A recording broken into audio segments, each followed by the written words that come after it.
Just 48 hours to go before we have the full picture of how the Indian electorate has voted. I'm Tamanna Inamdar and you're watching the India Development Debate. Now, just a day before the votes are counted, the opposition and the ruling BJP are busy preparing. 22 opposition leaders met the Election Commission demanding that VVPATs be verified before the count begins, and if there is a discrepancy, there should be a verification in all EVMs in that assembly constituency. There's also been an uproar over a number of visuals that have emerged from different parts of the country showing EVMs being transported. The Election Commission says these are reserve machines. The BJP, meanwhile, seems to be preparing for a second term already. Prime Minister Modi met all his ministers from the last government to thank them. There is a gala dinner with NDA allies and reports that the first Mann Ki Baat has already been scheduled on the 26th of May. So is the opposition preparing for defeat by setting the stage to blame EVMs? And is the BJP preparing for its victory lap a little too early? To speak about all of these issues and more, I am joined today by Zafar Islam, National Spokesperson of the BJP, Shravan Dasoju from the Congress Party, political commentator Neerja Chaudhary is speaking with us today, as a senior journalist Madhavan Narayanan. I'm also joined by Rashid Kidwai, political commentator, and former Chief Election Commissioner S.Y. Qureshi. Welcome to all of you. Dr. Qureshi, I'm going to start by asking you about the Election Commission and all the allegations today. Unfortunately, perhaps this has been one election of the many I've covered where I've never seen the EC under such harsh spotlight. Whether it's deserved or not may be a different story, but let's first talk about all these visuals we've seen since morning about EVMs being transported and then the Election Commission's response saying they're just reserve machines. Well, Election Commission has to explain what these machines were, and even if they were reserved machines, reserved machines are also supposed to be deposited back along with the used machines the same day, and latest by the morning of after the poll day.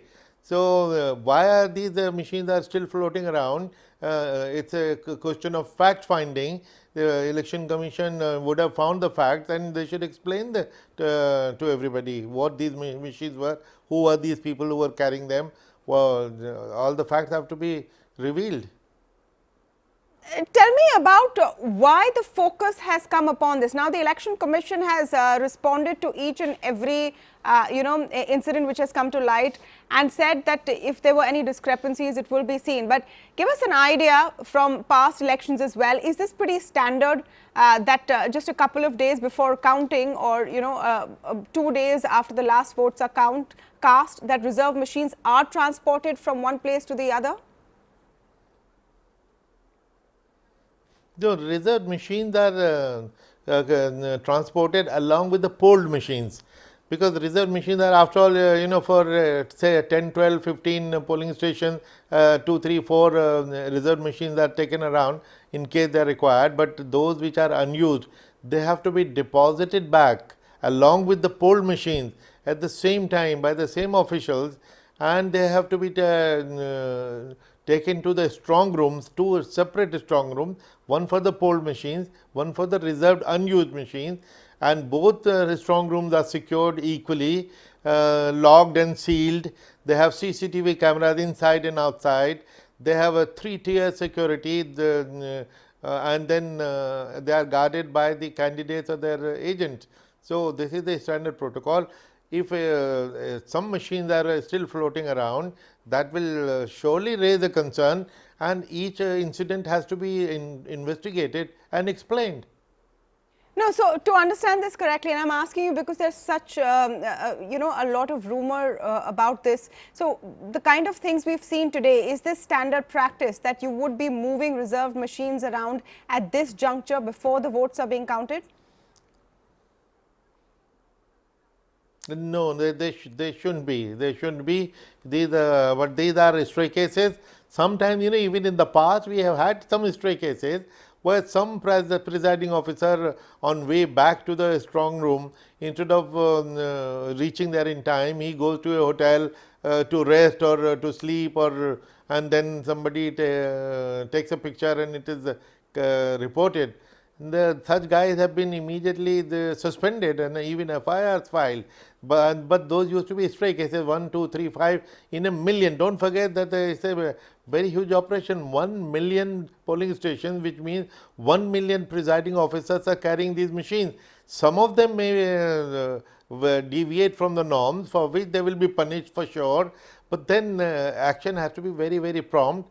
And all these cases have to be investigated very quickly, particularly in this social media age, when these videos will circulate super fast, and Election Commission doesn't have the luxury of taking its own sweet time to come back with an explanation in a day or two. By then the country is on fire.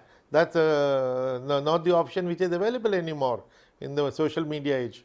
Absolutely. There are many more questions to you, Dr. Qureshi, but I want to go to the rest of my panel as well at this point and get more details from them. I want to ask Mr. Shravan from the Congress party first about the kind of aggression that the Congress and other opposition parties are also showing about EVMs. Now, this is the narrative, Mr. Shravan.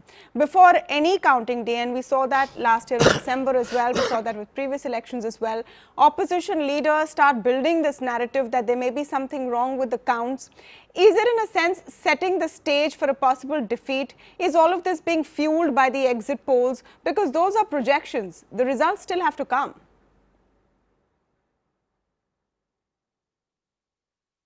I think it's unfair and far from reality to conclude that opposition is setting the stage to face the defeat.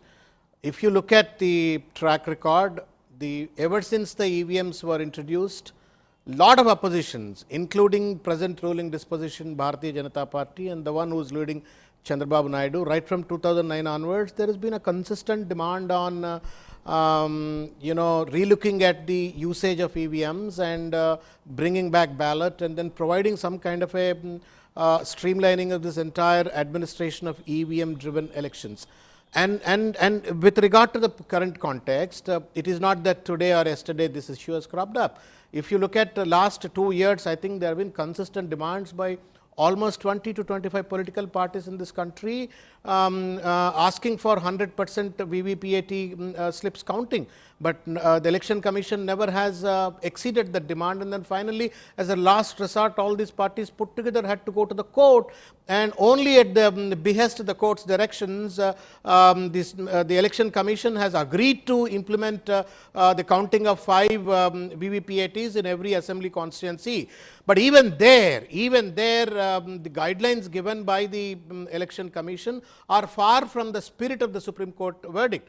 They have very clearly said that if you are counting the 5 VVPAT slips, if in case you find some discrepancy, you simply make the amendments in the result sheet, which means that there are errors in that. So, our demand at this point of time is that instead of completing all the control unit based counting and then taking out the VVPAT slips and then counting them, and then if there is a discrepancy, making changes in the sheet, instead of that you first count 5 VVPAT slip, the VVPATs at the beginning of the counting itself. If in case you find that there is a discrepancy in any of those, then go for 100% of the counting of the VVPATs in the entire assembly, and that is what is the demand that we made.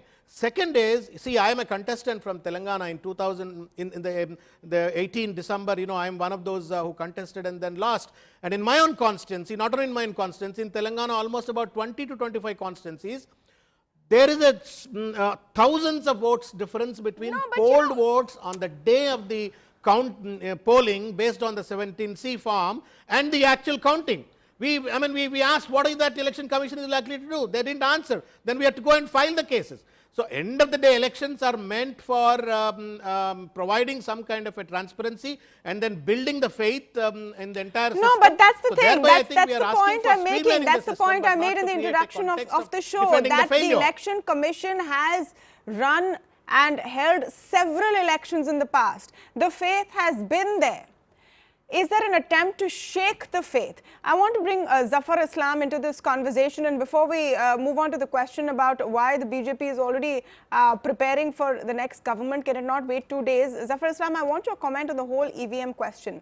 Now, the pictures of EVMs being moved around today have spread like wildfire on social media. The Election Commission has responded, but as Dr. Qureshi said, this is not what usually happens. They're supposed to be moved along with the ones which are being counted. Now, you obviously will not be able to answer what the Election Commission should do.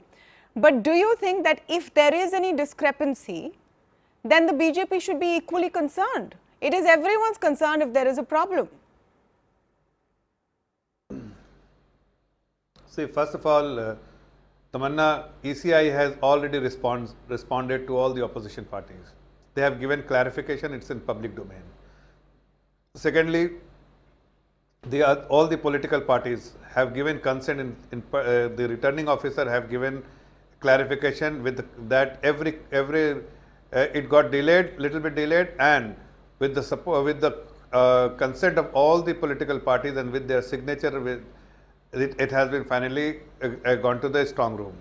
So there is no discrepancy as such. These videos, we have seen that video, the clarification has come from the the Election Commission of India, and I think this should be put to bed and no more speculation should be done. But let me tell you one more thing which is very important. The Congress party and all the opposition political parties who are steering defeat very clearly that they can steer defeat, those are the political parties who are creating these issues, and they're making these issues, which is not an issue, is absolutely baseless to that any malpractices or malfunction can be done in EVM. It is foolproof system and something which has been challenged by ECA to all the political parties. Come to Election Commission of India and demonstrate that how it can be. Whatever allegation they were making, that they need to prove those allegations in front of ECI, but they didn't turn up purely because they know that these are merely an allegation which has no basis. Secondly, what is important, that there are other political parties who are fighting against us, but they have the confidence of the people and they feel that yes, we have the confidence of the people. They know that there is no problem with the EVM, it is a problem with the acceptability of the people. 21 parties have gone today. Tamanna. No, it doesn't matter. It doesn't matter. These are all losing political parties. All I'm saying that political parties who knows that they have confidence of the people, they will be given vote by the people of this country, are not the one who are approaching Election Commission of India because they have the confidence that they enjoy the confidence of the people. Likewise, Bharatiya Janata Party enjoys the confidence of the people.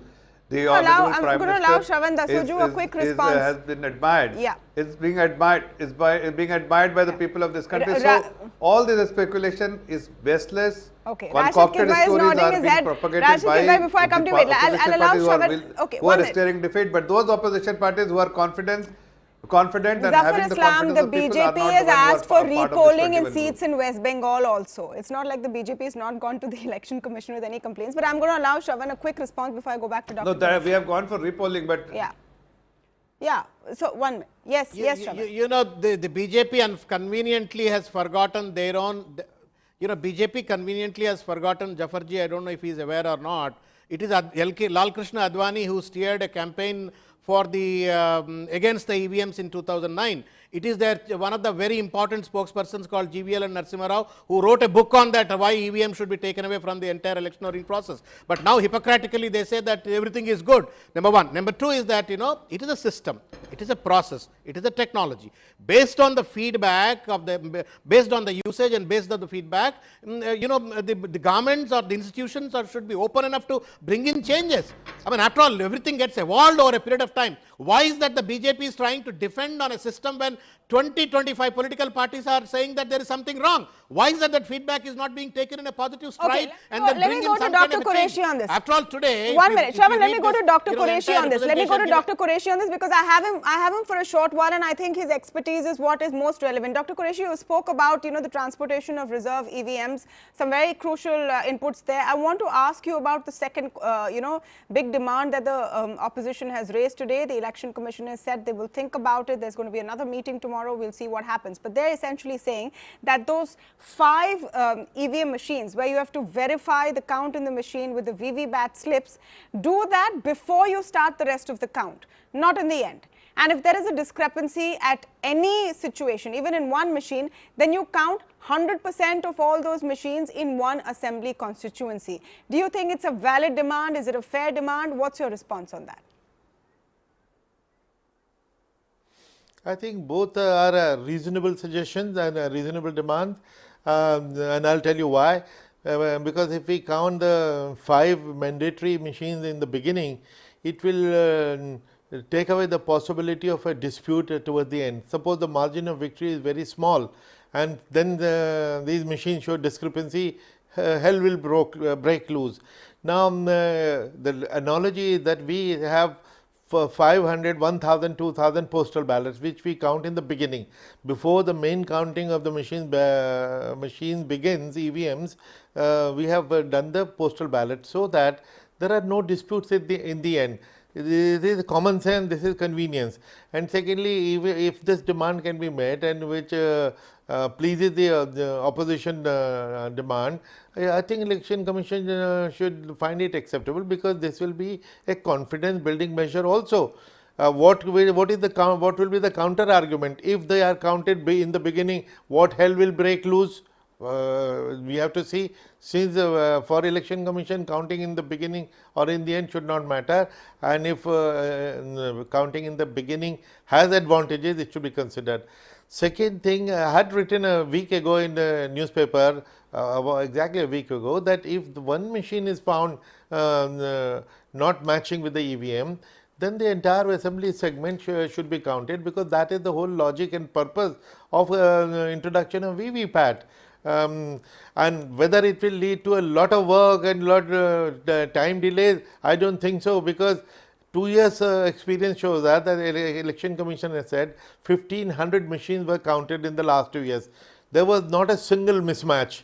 Let us hope there will be not a single mismatch. Even now, just in case there is 1, 2, 3 cases where there is a mismatch, let the whole constituency be counted, because the confidence of the people, the voter, the opposition party, the whole nation is extremely important, and this is a small price to pay. A 4 or 5 hours delay, a little bit of effort for counting, so what? So be it. That is my answer.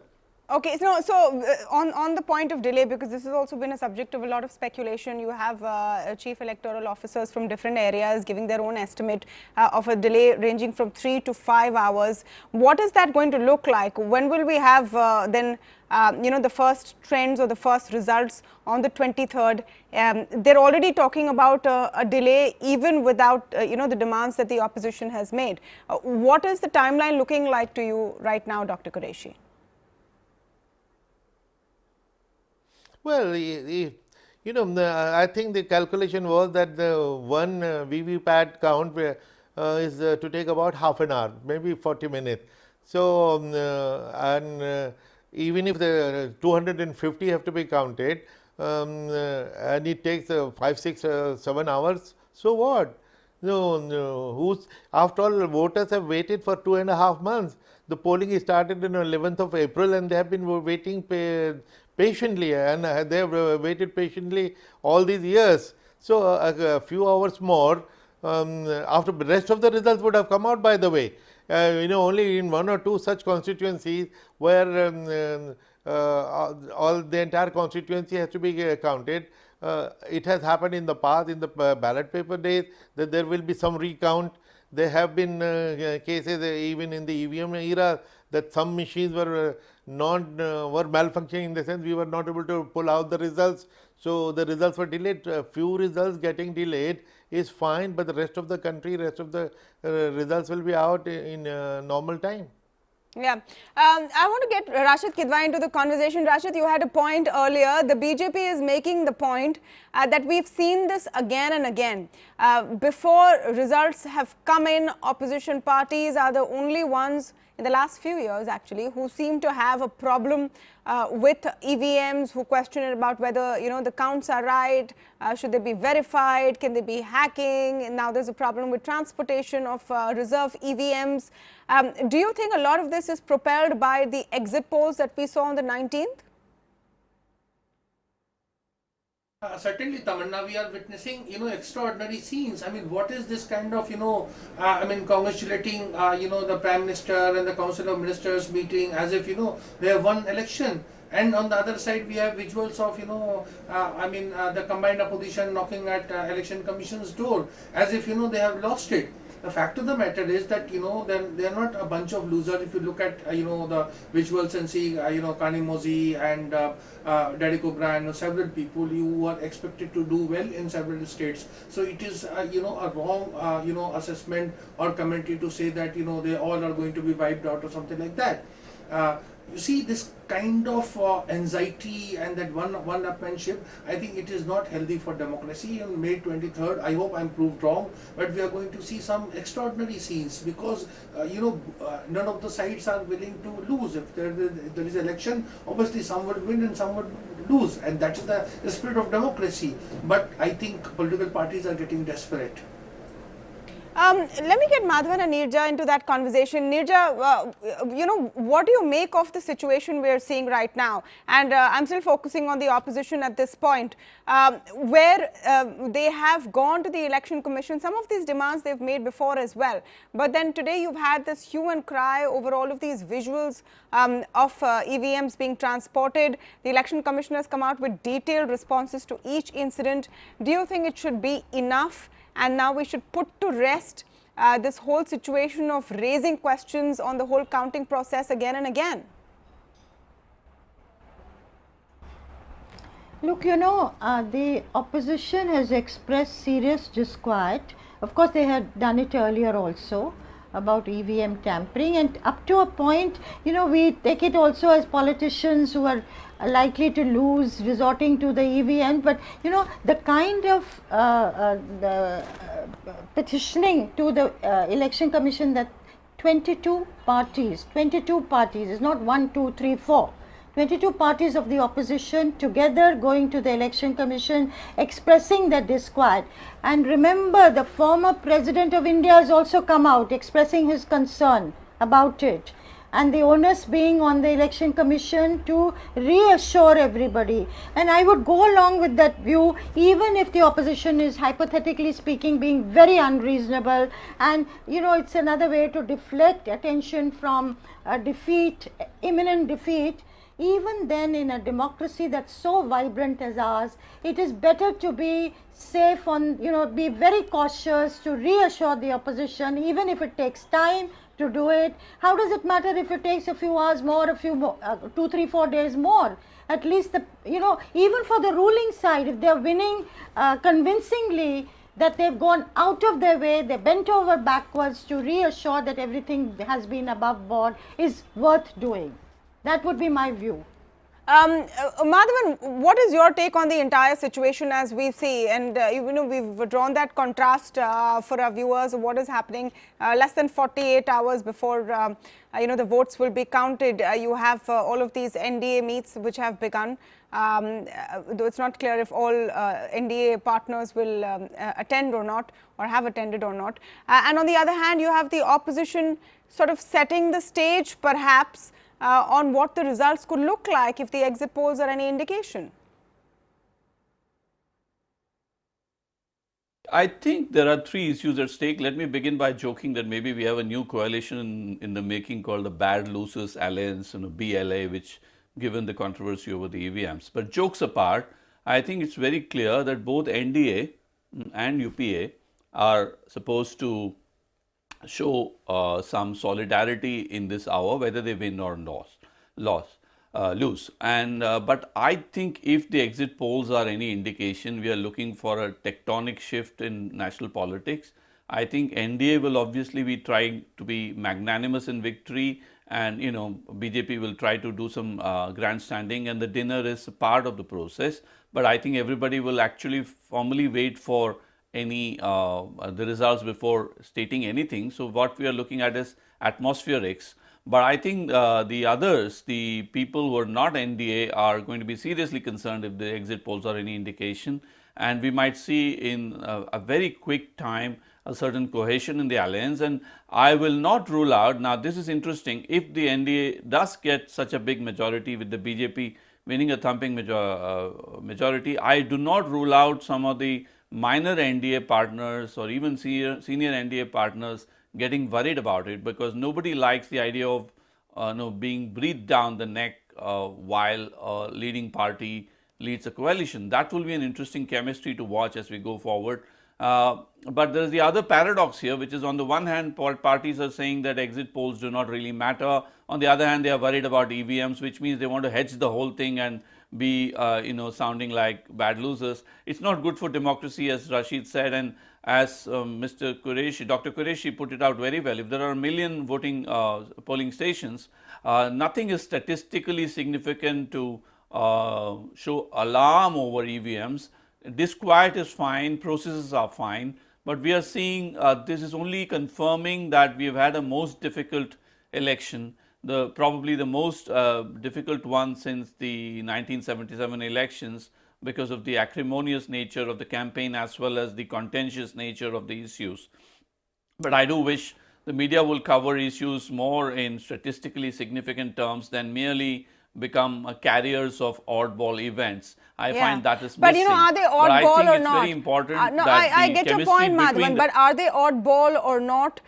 Is the demand to do the verification counts before the counting start valid or not? Dr. Qureshi has answered some of those questions.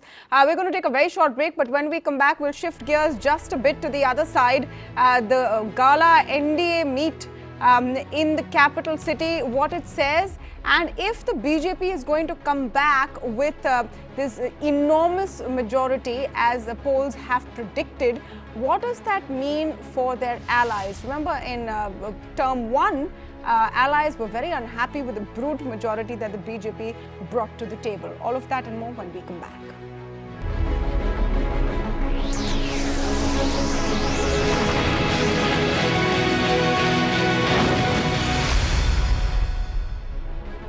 Welcome back. Less than 48 hours to go before the big count. The entire political story today has been about EVMs, has been about demands for more verification, and has also been about the NDA consolidating forces.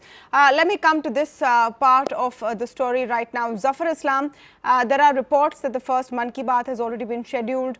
There was a meeting between the Prime Minister and his cabinet to thank them, and now this NDA gala dinner. Do you think it's a little premature to start meeting NDA partners before the votes are even counted? See, Tamanna, it is not the first time. The Prime Minister had met them even in Varanasi. Most of the NDA partners had come for his nomination. Even at that time, the result was not out, but all the partners had come there in Varanasi. Even today, the direction and the trend is very, very clear. And I think it's important that when the NDA partners wants to meet, then we must meet. I mean, the Honorable Party President felt that it is important that instead of meeting one or two, let's all get together and discuss. Whatever the NDA partners want to discuss, let's discuss.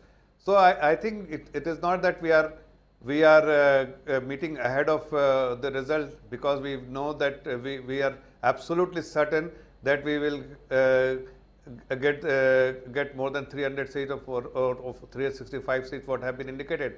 But at least the direction is very clear that NDA is going to form the government, and that is something which all the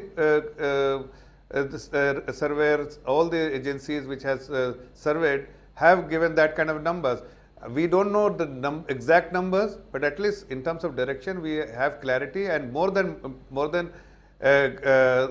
these agencies' survey report, it is our own feedback mechanism what we have, where we get feedback from each Panna Pramukh, and the Honorable Party President at least analyze all those feedback which he keeps getting on an hourly basis, and based on that analysis, he is also confident that, and he has gone on record in his press conference 2 days prior to the last election on 17th that we will get more than 300 seats BJP on a standalone basis, and together with NDA we will cross 350 mark.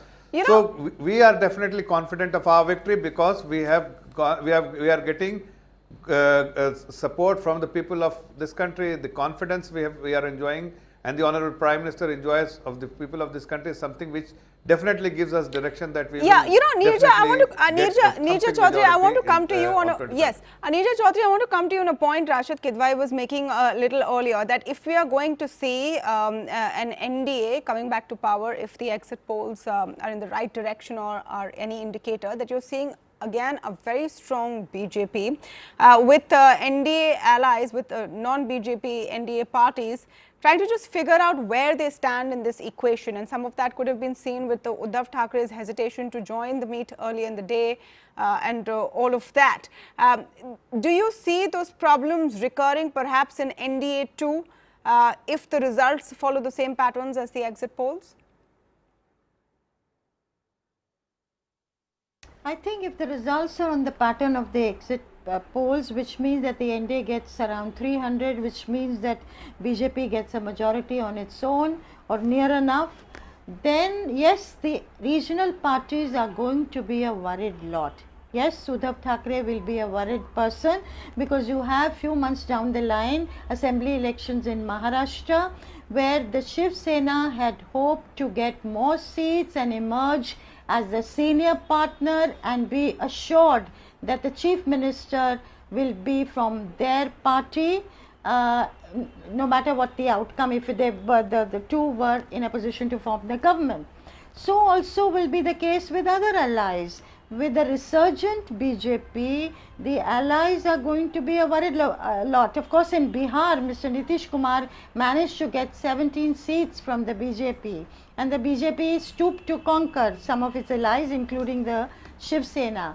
So now with the resurgent BJP, the allies will worry how much of their say will be taken into account in matters of governance, or will they be sidelined. And many of them had felt last time also that the BJP often had its way and did not consult the allies as it should have. So, but given the fact that the BJP may be near enough a majority, it's not that the allies are going to run away and go to the opposition side. They will simply have to lump it. Let me come to the Congress spokesperson here, Shavan Dasoju, about what is happening really with the opposition alliance. There was to be a meet. Now it's only Chandrababu Naidu who's been going around meeting individual sets of leaders.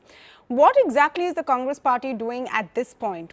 If you are not believing the exit polls, as some of your leaders have indicated, why is there no hectic activity on the other side to get alliance partners together and try and form some sort of strategy?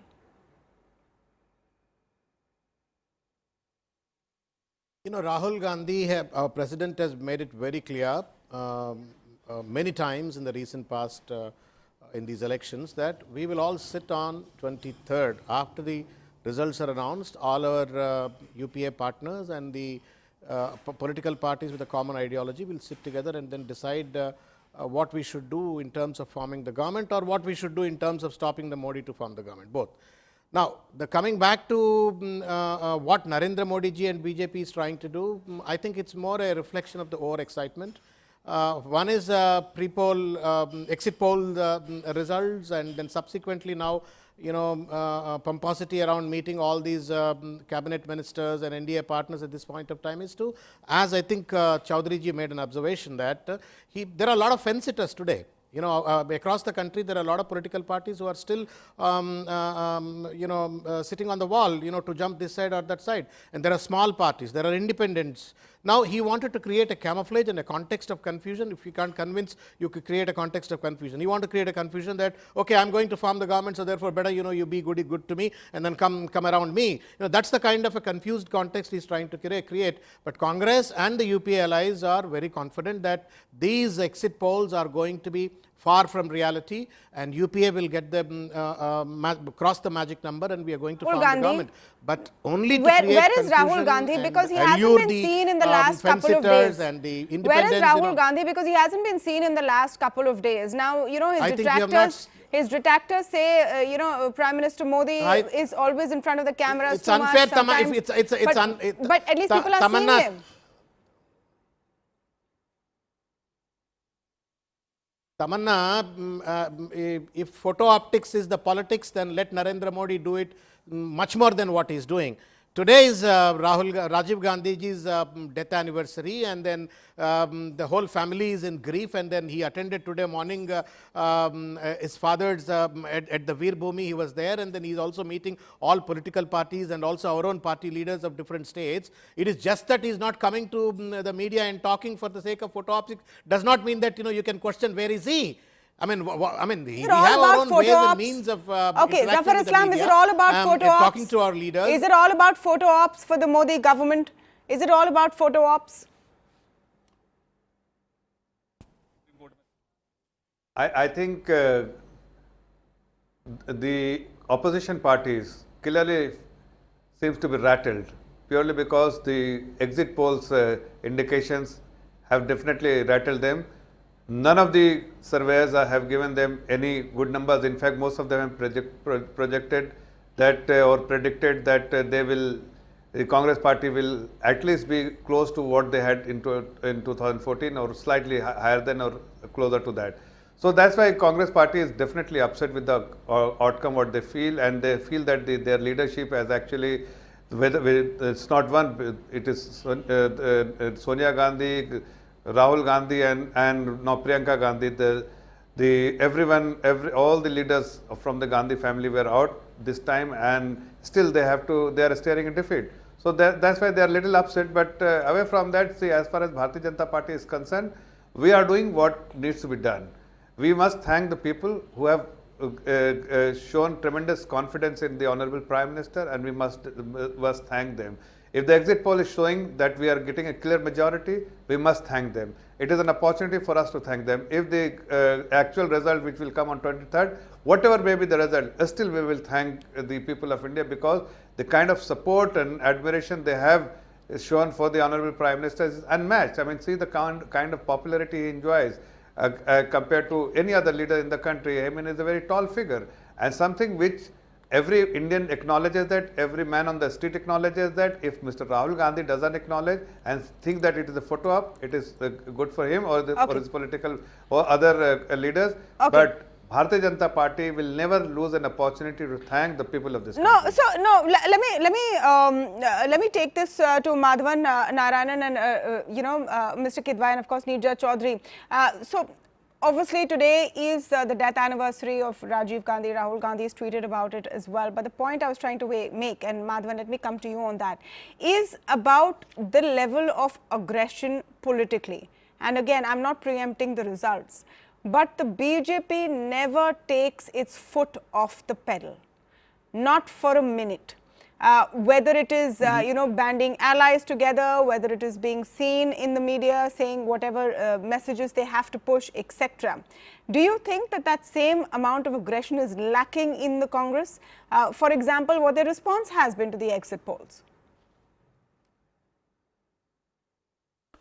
I think Congress right now is going through a bit of a, attitude problem.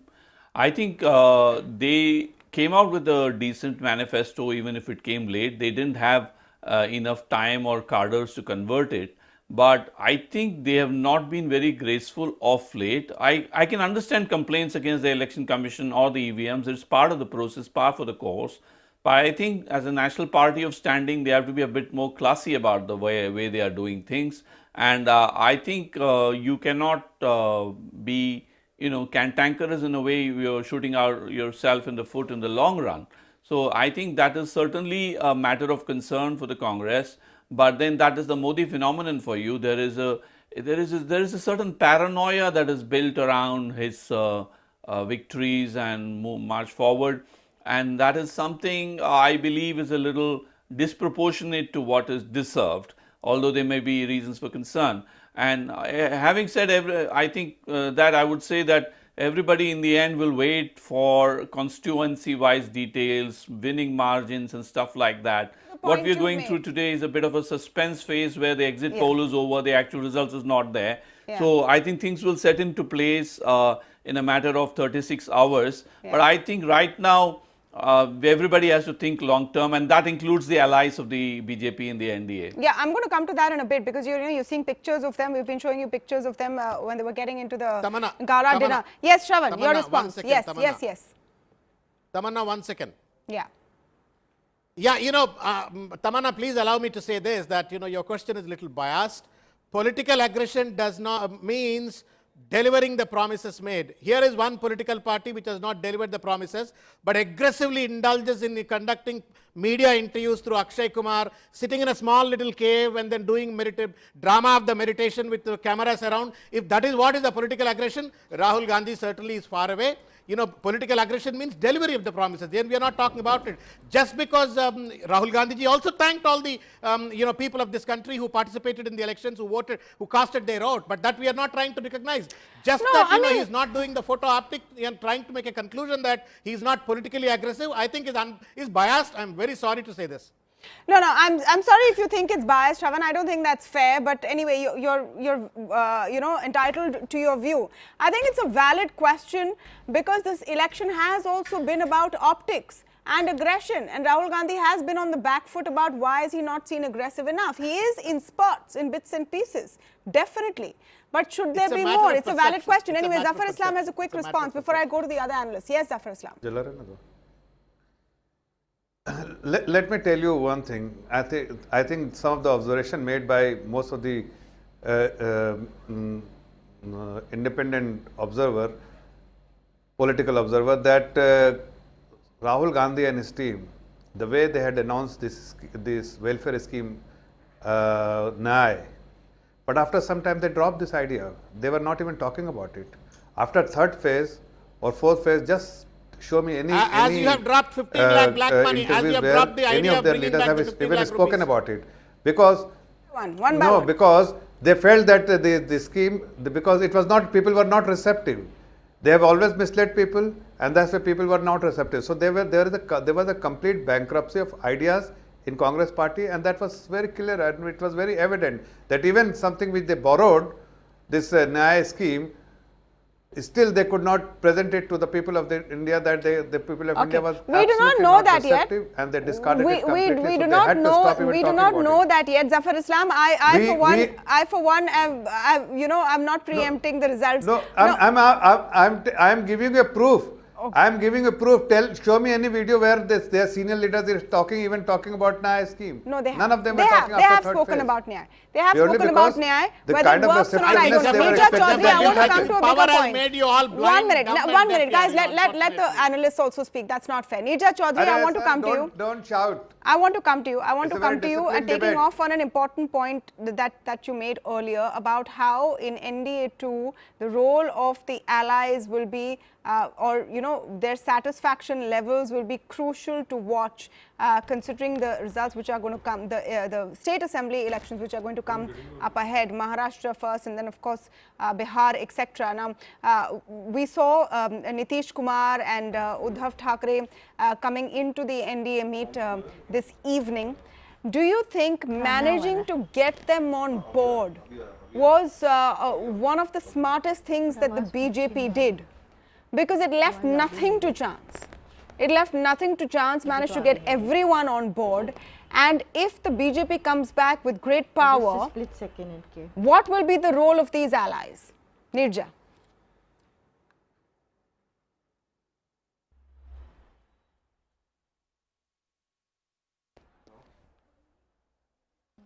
All right, I seem to have lost the audio with Neerja. Rashid, let me take that question to you.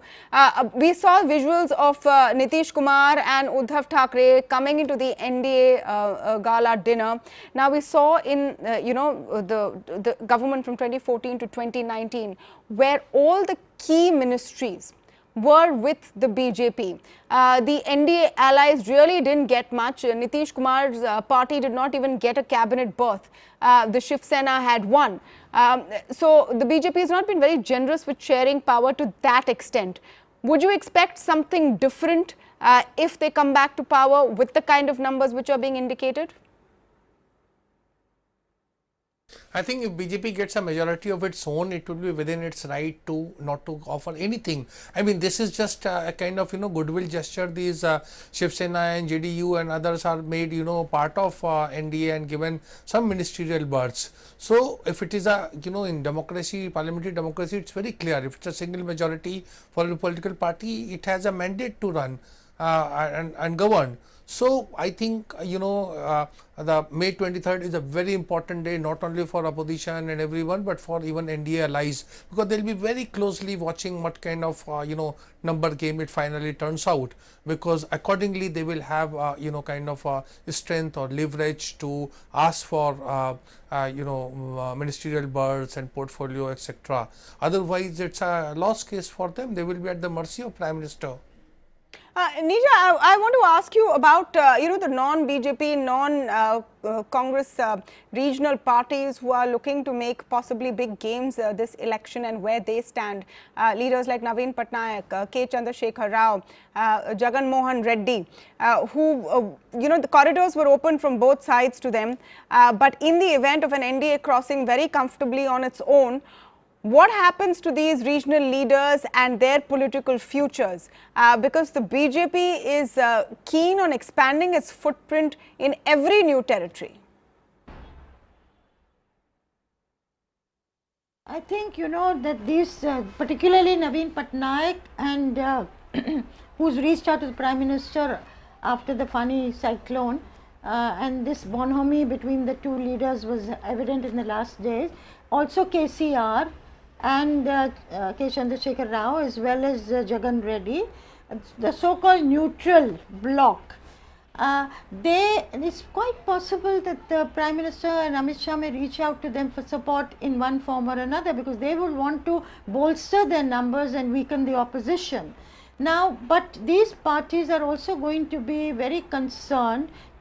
Today, the BJP's attention is focused on West Bengal. They've seen the aggressive BJP unleashed in West Bengal, giving Mamata Banerjee a run for her money. They've seen what happened to Shiv Sena in Maharashtra, where the BJP became the senior partner. What happens if the BJP now turns its attention to Telangana, Andhra Pradesh, and in Odisha anyway it's been active. So these regional satraps are going to be, as I said earlier, a worried lot. As for the other opposition parties, including the Congress and the regional parties, they will wait to see what the numbers are and who aligns with whom, but certainly they will coordinate in the new parliament, given the kind of runaway success that the exit polls are giving the BJP. Yeah, they'll have to last survive. word I want to say, very interesting thing to watch.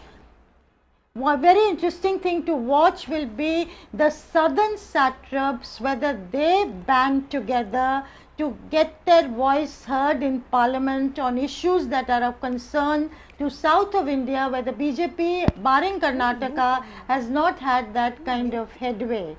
And therefore it will be a north and west and partly east representing BJP in parliament, leaving the south to largely the regional satraps, who I think will play a very important role in the coming parliament. I have another key question to ask. Zafar, I know you want to respond to the point about the role of NDA allies, and I'm assuming you will say that all will be well, which is why let me go ahead and ask this question again to Nirja. What kind of a role will Amit Shah play in this new government, if this is the government we're going to get? He will be an elected member of parliament.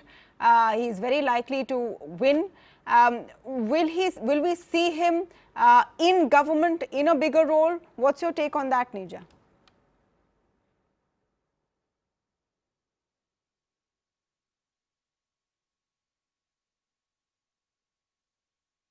Nirja, can you hear me? Oh, for me? Yes. I think Amit Shah is going to have a greater role, no doubt about that. Yeah. And in some way, when the Prime Minister came to the press conference that he addressed hours before the campaign period got over, where Amit Shah was fielding the questions and Prime Minister said the party president is very important in our scheme of things. In some ways, you wondered whether he was pointing to Amit Shah as his successor years down the line or whenever. And also now many people believe he may be given home, others believe it may be finance, because whoever gives the money and collects the money is probably the most powerful man in government. So certainly I agree with that hypothesis that Amit Shah will play an increasingly important role in the government headed by Modi if he makes it in the next 2-3 days. after the results are Home over. of finance. Rashid Kidwai, you want to get into that bit of, yeah, it's political kite flying, but you know, that's what everyone is wondering. I think no doubt that there will be a bigger role and in government. Yes, I think. Yeah. Yeah, effectively he is number 2. Now it remains to be seen, as Nirja ji saying, what kind of portfolio he gets and who becomes, you know, BJP national president, because there is some kind of, you know, line of succession that is being set in. So every move by, you know, Prime Minister Modi will be watched very closely and will have a meaning. Absolutely. A lot to wait and see. It's the excitement which has kept everyone going, waiting for the big result day, and so many issues cropping up. I want to thank my panel for coming together and helping us, you know, get through and take us through some of these issues that we've spoken about today on the India development debate. Less than 48 hours to go, and you know where to come for the best analysis, the sharpest numbers on counting day. Stay with ET Now.